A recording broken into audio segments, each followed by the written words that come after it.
Айбек, Астанаға қош келдіңіз, чемпион болып. Енді әрбір жеңістің өз салмағы бар. Осы жолғы Азия чемпионатындағы жеңісің жайлы айтып кетсең.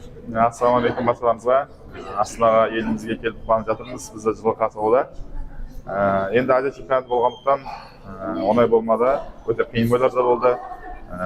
Бәрі жақсы өтті деп ойлаймын. Командалық бірінші орын алып, елімізді қуантып, бокс жанкүйерлерін қуантып, бұйырса бұдан да үлкен биік жеңістермен, биік белестермен қуантамыз деген ойдамыз. Сол үшін еңбек етеміз.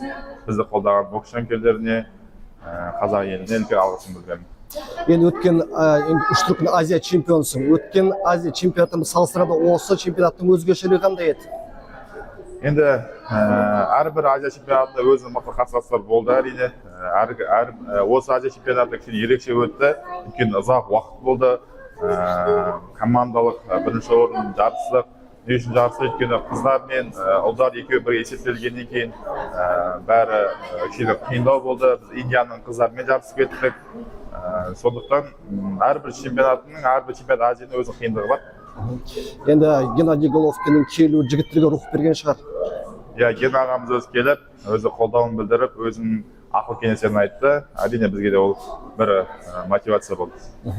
Енді алдағы жоспармен бөлісең, қазір демаласың ба, әлде жарысқа дайындаласың ба?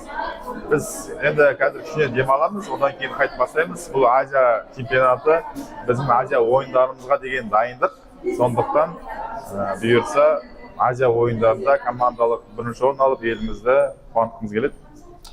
Рахмет Айбек, жеңіс құтты болсын. Рахмет.